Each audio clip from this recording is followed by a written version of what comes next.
Good evening. I'm Melissa Samuels, Director of Alumni Programs at the UAlbany Alumni Association. I'm glad you could join us for tonight's presentation, Recession Proof Your Career. Before we get started, I wanted to go over just a couple of housekeeping items.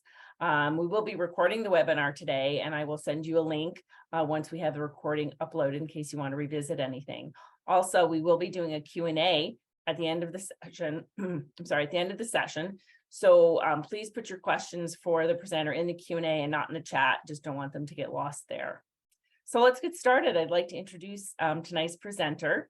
After working as a recruiter for several years in New York City, Chelsea Stokes built a career coaching company, Career Clarity Booster, that has helped hundreds of people clarify their goals and land their dream jobs. And we are really pleased to have you with us today.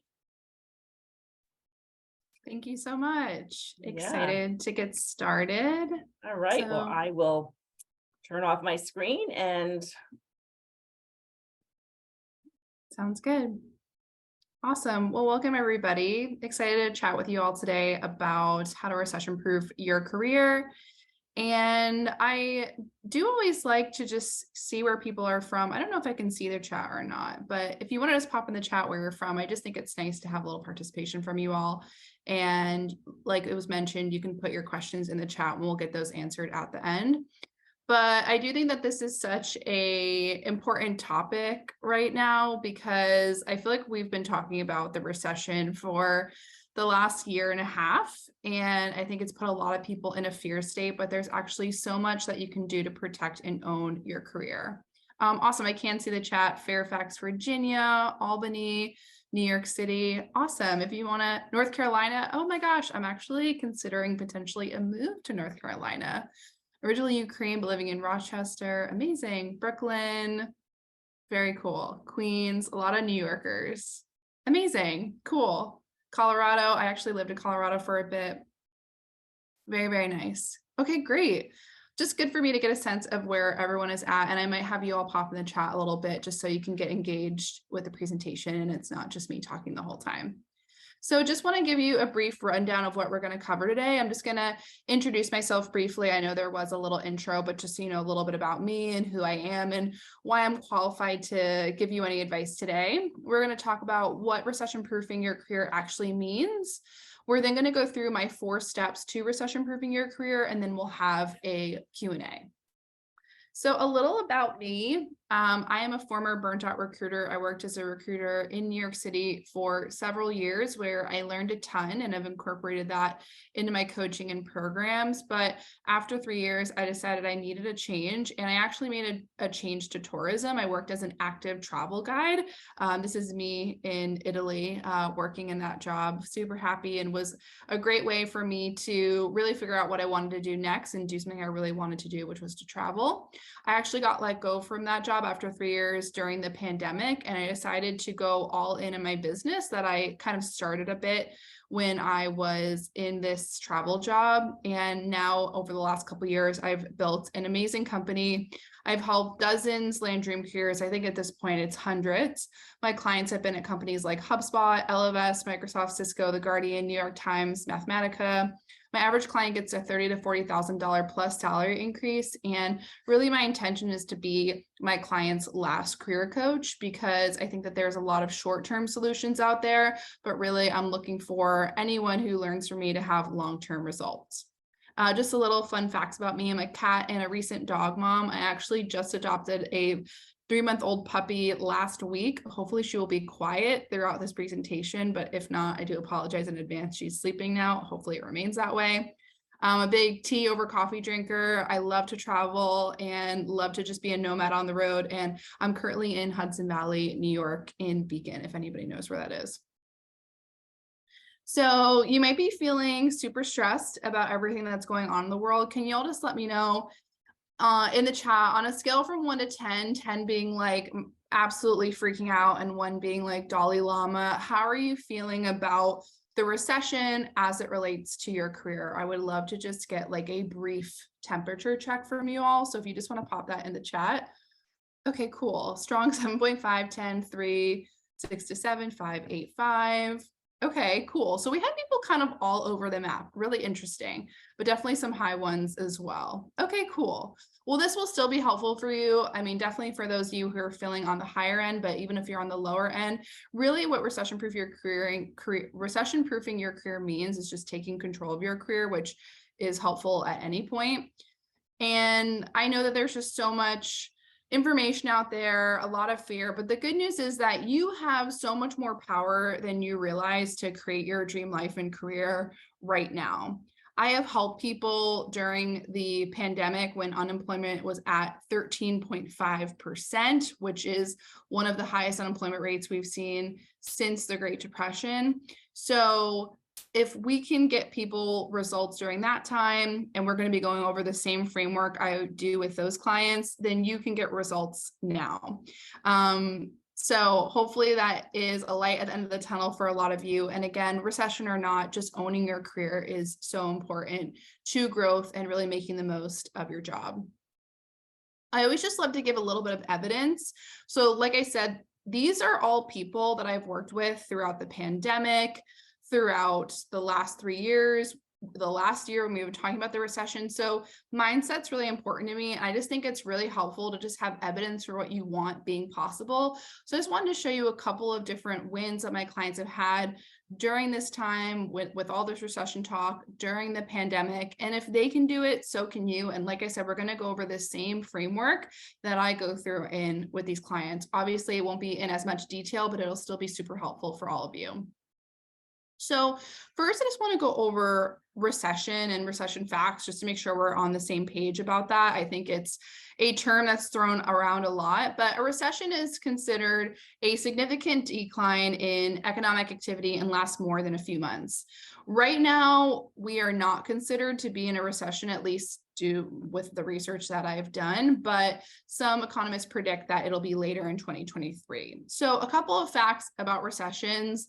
The average recession lasts roughly around 11 months. So a lot of times our mind can believe that something's going to last forever, but if we do go into a recession, it will end eventually, and most of them last 11 months.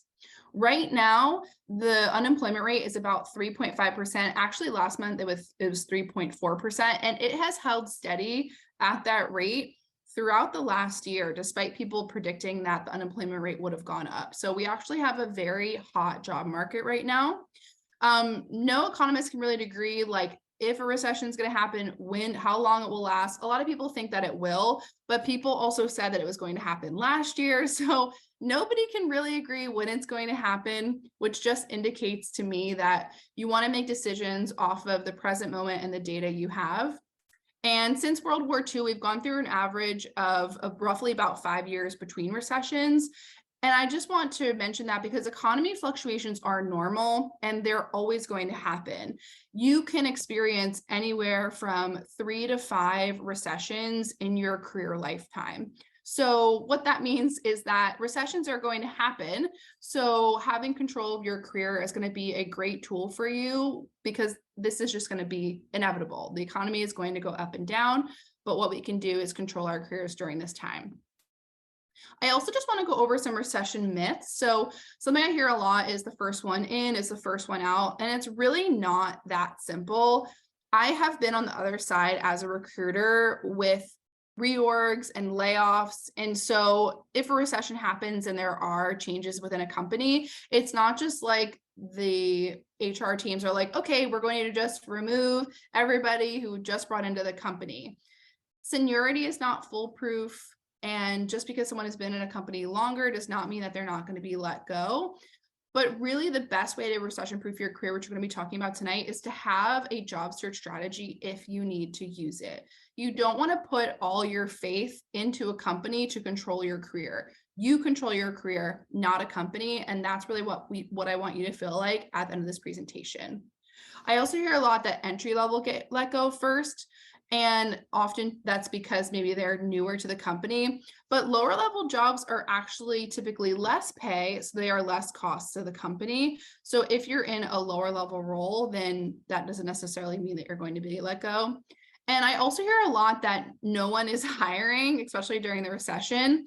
But despite economic predictions, the unemployment rate has remained at a record low at 3.5%. So there have been plenty of jobs out there. My clients have had no trouble getting jobs. Plenty of people are hiring, and one of my clients literally last week got a $45,000 salary increase. So it definitely is possible. So like I said earlier, economy fluctuations are always going to happen. Therefore, you should always be in control of your career. You don't want to give your power away to companies. You want to own your career. So I want to talk about what recession proofing your career even means. I just am kind of curious, since I don't know if this is a term I made up or if you've heard. Can you let me know in the chat like what you feel like recession proofing might mean to you, what you interpret it as, when you came to this presentation, what were you expecting? I'd love to just get like a quick temperature check from you all in the chat about, just briefly in a couple words, what recession proofing might mean to you. Keeping from getting fired. Okay, cool. So protecting yourself. Being marketable. We're going to talk about that. Not losing your job. Awesome. Having in-demand skills. That's really important too. Being desirable to other companies. We'll also talk about that. Okay, cool. If anyone has anything else, pop in the chat, because I'm just kind of curious if there's anything that, all these things we're definitely going to be talking about, but I'm curious if there's anything you all are expecting that we can cover. To me, I see recession proofing as taking your power back in your career and not allowing company decisions to decide your fate. So I know one of you said like not getting fired, and obviously there's lots you can do to protect yourself in your company, but also sometimes companies make changes, whether there's a recession or not. So you always want to be able to be fluid, to be able to get a job elsewhere. And we're going to talk basically about how you can keep your options open so you're not just, again, relying on your company.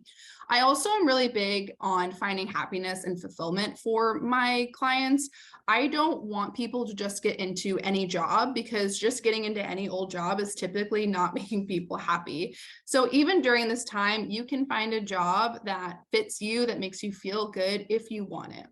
And really the big picture to me is letting your career happen for you rather than to you. So I think I have this analogy of like you being in the driver's seat, right? Instead of letting a company be in the driver's seat and drive your career and make all the decisions, I want you to be in the driver's seat, to be owning your career and not just be a passenger being led by something or somebody else. I will say the biggest mistake most people make is not preparing themselves for their next career move. And this is a big part of recession proofing. This is, again, making your career happen for you rather than to you. You don't want your manager to make all of your decisions in your career. You don't want your company to make all of the decisions in your career. You want to be prepared for your next career move and be thinking about that ahead of time, so that if and when you want to make a change, whether there's a recession or not, you're able to do that. So let's dive into the 4 steps to recession-proof your career, just to make sure you all are awake and with me. Can I just get a yes if you're ready to move forward in the chat? I want to just hear from you all, make sure you all are present. Yes, yes. I got a couple people. Yes, yes, yes. Keep them coming. I know there's 24 people here tonight, so I want to definitely see that you all are here and active and listening. Cool. Okay, let's dive in. So the first step to recession-proofing your career is to have career clarity. This is the foundation for all of my clients who have gotten great success. This is like the base of what the house of your job search sits on. If you don't have this first step, then it's going to be really difficult to get results in your job search. So you want to know, where are you going next? If you want to recession-proof your career, you should know right now where you want to go next. Whether you're going to stay put, make an internal move, look externally, you absolutely want to know where you want to go next and where you're going in your career. So we'll talk more about that, what that means in terms of the specifics, but you also want to think about if you're reaching your full potential. Like I said earlier, it's really easy to have your career happen to you, but when you have your career happen for you, you are making sure that you are getting as much growth in your career as you can, that you're working and expanding your mind as much as you can, that you're getting paid as much as you can. So you do really want to make sure when you're thinking about your next step that you're at the right level, pay, at the company you deserve. every career move is essential to ensuring that you're getting what you're qualified for. And every move that you make, you want to be thoughtful about, because making career decisions that aren't reaching your full potential are going to hold you back every time that you do that. Without career clarity, you really have no idea what jobs to apply to, what you're a fit for, and you really have no action plan. And typically what I see is that you're going to get much less, if no, job search results, and you're likely not going to find the fulfillment and happiness you seek. I don't know anybody that doesn't want to be happy in their careers and lives. And so this has to be an element of your job search if you want to be happy in your career and life. And also thinking about this before you get let go or you absolutely need to make a change will allow you to be a little bit more thoughtful and intentional about your job search. I see a lot of people like mass applying and just applying to everything, and that does not work in this market. It does not get good results. So you absolutely want to have that career clarity.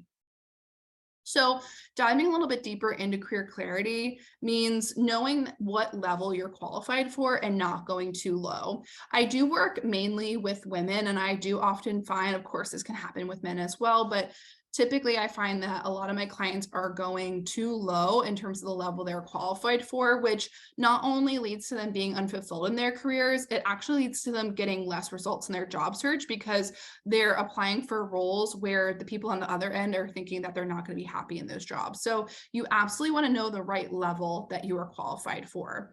You also want to know what you need and want from a company. So this goes back to that fulfillment piece. I call this with my clients their desires and deal breakers. What are the things that are absolutely deal breakers for you, and what are the things you desire? For example, I have many people that want to have a family, and so they absolutely need to have a company that will have maternity and or paternity leave. So understanding the things that you really are looking for in a company will help you to be more intentional about your job search and find a job and company that's going to support your life. You also want to know what function fulfills you and what you're qualified for. So for example, I get a lot of people who say, I want to work in marketing, and that's great, but there are like 100 different avenues that you can take in marketing, just in terms of job function alone, not even talking about level. So if you want to work in marketing, do you want to work in research marketing, consumer marketing, digital marketing, social media marketing? You really need to know that function that you're qualified for based on your experience, but again, also what's going to fulfill you. You also want to know the industries that are fit for you and will fulfill you. Also, in terms of recession proofing, we want to think about the industries that are thriving. Like right now, hospitality is doing super well, where tech is taking a hit. So you definitely want to be thoughtful about the industries. I'm also really big on finding fulfillment outside of work. I do really find that that impacts your job search and your ability to find a happy career.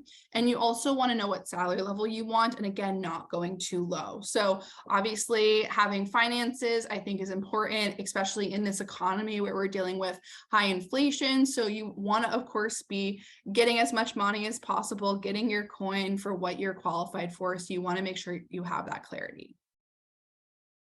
Having career clarity will allow you to know what will make you an irresistible employee and an irresistible candidate, and it'll also lead to short and long-term success. So again, I just like to give some evidence. I just gave some evidence of my clients who have found career clarity and what has this felt like to them.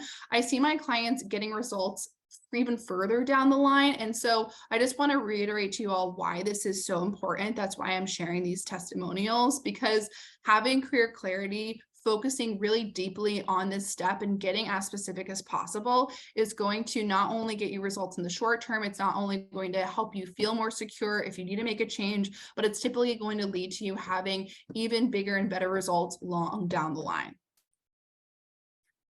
Cool. So we're going to go next to personal branding. And I know some of you had mentioned in the chat about marketing yourself. And so personal branding is all about marketing yourself. So whether you want to make a career change or not, of course, get that career clarity, know where you're going. And then based on that career clarity, you can start to build your personal brand. You cannot put the cart before the horse here, right? You cannot build a personal brand. I mean, you can, but it's not going to be effective unless you know where you're going, right? So you want to have a great personal brand that's ready to go so that if for some reason you needed to make a career change tomorrow, you have it all set. So this is going to include your resume, your cover letter, your LinkedIn, and your portfolio or website if applicable to the field that you're in. So when we're thinking about your personal brand, we want to focus personal brand that's already optimized and ready to get results. And when I say optimize, we want to make sure that it's going to get through the applicant tracking system, which is the system you apply through. We want to make sure that your LinkedIn is searchable and recruiters can find you through LinkedIn Recruiter, which is a platform they use to search for people. So again, whether you want to make a career change or not, getting your personal brand ready to go is really, really important right now. You definitely don't want to rush this. So you want to take time to put this together, be thoughtful about it. And an optimized personal brand is really how you represent yourself to employers and can be the determining factor between an interview and offer. So I often see a lot of disjointedness between someone's LinkedIn and their resume. You want your personal brand to be super cohesive. So if you're saying in your resume that you're trying to apply for a marketing director role, but then on your LinkedIn, you're talking about, working in sales and HR, that's going to be really confusing to an employer and not make them understand your value or if you're going to be a long-term fit in that company. So you want to be really thoughtful about this. You don't want to have to rush this at the last minute. I really guarantee you that having a really solid personal brand that's ready to go is going to make you feel more in control of your career if you need to use it. So just to break down the elements in a personal brand, a focused resume is, resume is the most common thing people think about. You want that based on your career clarity that's easy to edit and send out quickly. I ideally for my clients have 2 resumes, one they could just use for networking when there's not a job on the table. Informational interviews are so awesome for recession proofing your career and just keeping your options open. We'll talk more about that in a minute. And one for applying. So the one for applying is the one that you'll edit and change, and the networking resume will just kind of go over your experience in general. You also ideally want an easy to edit cover letter, just have a framework that's set and only small tweaks are needed. So you can just apply to jobs really quickly. And this should, in terms of formatting, match your resume. And again, ideally, this should be very easy to edit and send out. Nobody wants to spend an hour writing a cover letter every time you apply to a job. And typically what I tell my clients is cover letters are becoming less and less important. So if it is optional on an application, I typically have my clients skip it just because there's other strategies I think are more effective. And optimize and focus LinkedIn, where recruiters will actually be able to find you for jobs you actually want. So again, I mentioned this earlier, but recruiters have a different version of LinkedIn that they can pay for within their companies called LinkedIn Recruiter, and they can search for people just like you, but they can't find you if you don't have it optimized, if you don't have keywords that they would be searching for. So again, going back to your career clarity, if you know the direction you're going, you can really optimize your LinkedIn with those keywords and have them find you. But don't underestimate the power of LinkedIn. It can really be an amazing tool for your job search. And again, a great way to recession proof because you can have opportunities just passively coming in if your LinkedIn is optimized. And then finally, this isn't going to apply to all of you, but some of you will need a tailored portfolio and website. This is typically more for editorial creative roles, but if you are in those fields, you should definitely have that ready to go as well. Cool. How are y'all feeling? Feel free to put questions in the chat, but let me know that you're still with me. Can I get a heck yeah, a hi, a yes in the chat if you all are still with me so far and feeling good, if this is helpful? I just want to see all good. Hey, hi, oh yeah, cool. Hi, still here. Very informative, awesome, cool, great. And I know I'm throwing a lot of information at you all. I mean, we only have an hour today, so I'm trying to jam pack this, but like I said, if you have questions, pop them in the Q&A. Awesome. Thank you all for that. Good to see you all here still with me. Let's move on to step 3, which is job search strategy. So just before I dive into this, I just want to explain what job search strategy is. So career clarity, imagine that like your destination. So if you were going to get in your car and go somewhere, you'd put a destination into your GPS. That is career clarity, and it could also be considered your job search plan. Job search strategy is your directions to that destination. So if you put a destination in the GPS is going to spit out some directions, right? If you didn't have that GPS and you just had like a roadmap or you just hit the road without any directions, it's probably going to be really hard to get to your destination, right? So think of your job search strategy as the directions to get to the destination. The better your strategy, the better the GPS directions, the faster you're going to get there.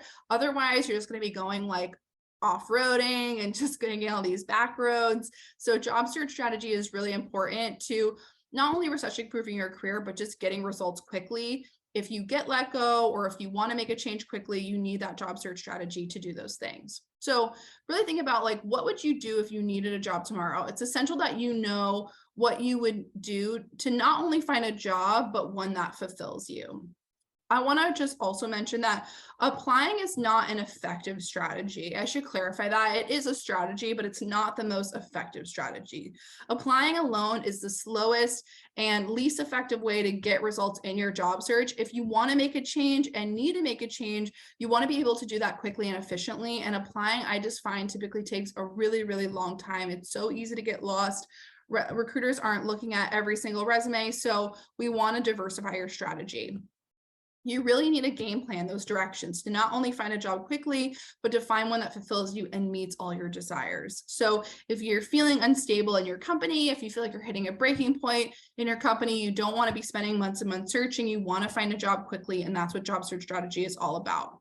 So there's a lot of different job search strategies. We don't have time to go through all of them today, but I'm just going to go through a couple of things that can really elevate your job search and are really intentional strategic activities. So one thing is focused applying. So instead of mass applying to jobs, focused applying is going to get you better results. So what that means is finding jobs you actually want and allow you to take action to get your application seen. So if you're going to say, like I hear people that say they apply to 100 jobs a month. If you're applying to 100 jobs a month, you're probably not networking, you're probably not tailoring your resume enough, you're probably not writing cover letters, and these are all things that can help you in your job search. So instead, with my clients, typically I have them apply to like a max of 5 positions a week that they're very intentional about, and they take other actions in addition to applying that can actually get them seen. So one of the most effective actions is networking. Now, I recommend both proactive and reactive networking. Proactive networking is so amazing for your job search because it will allow you to tap into the hidden job market and find opportunities that aren't posted. This is really what I call, and I'll talk about this a little bit more, it's like your safety net. It's building connections that you can leverage either now or in the future. So even if you're not looking for a job now, you always want to be networking. So a couple of examples, and reactive applying is reaching out to decision makers after you've applied to a job. So one thing is cold emailing. I put exclamation points here because my clients get such great results from emailing. They get so much better results emailing over LinkedIn. So I highly recommend that. Writing strategic LinkedIn comments on posts about jobs, and connecting specifically with decision makers. I hear a lot of people connecting with recruiters. And while I know that logically that makes sense, as a former recruiter, I can tell you we get so many messages and it's so hard to keep track of people. It's so much better to connect with the people that would actually be hiring you, your manager, your peers, people on your team. So that's going to be way more effective. And of course, using other tools, this is pretty broad, but using tools like recruiting agencies, LinkedIn group, networking events, Slack groups, these are going to be things that are going to get you way more results than just applying alone. I want to reiterate that networking with decision makers is one of the best and most underutilized tools, whether you want to make a career change or not. You always want to be expanding your network and keeping connections warm. This is truly your safety net. By having a warm network and constantly building your network, this will allow you to make much easier career changes and will allow you to feel much more in control of your career. People hire people, and connections are really the key to getting better jobs quicker and also just being able to not feel so out of control in your career. Okay, step 4 is effective interviewing. And this is one that I think is really important. And I know someone had mentioned in the chat, how do you make yourself an ideal candidate? So we want to make you a desirable candidate, but you also want to be thoughtful about the companies that you're going to. You don't want to just go to any company, right? I mentioned earlier, I'm really big on finding not any job, but the right job. So you want to know what companies are stable. You want to know the red flags to look out for and want to ask to determine if this is a safe company and the right company for you. You also want to be getting a high level salary. So you want to be interviewing for the right roles at the right salary level, negotiating effectively, and of course, interviewing in a way that's going to make you really desirable and be able to get that high level salary. And of course, you want to seal the deal. So getting the offer to shorten your job search process and land a job quickly. So you don't want to be interviewing endlessly. You want to interview, get through it, and get the job. And effective interviewing is going to allow you to do that.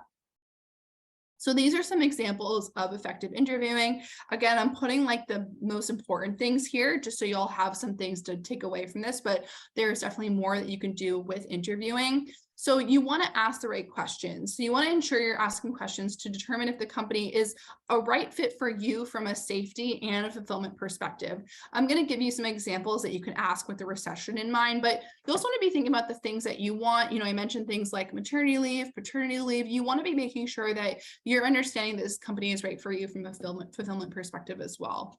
I mentioned earlier, but you do want to know your desires and deal breakers. So understanding what you want and need from a company to find true career fulfillment.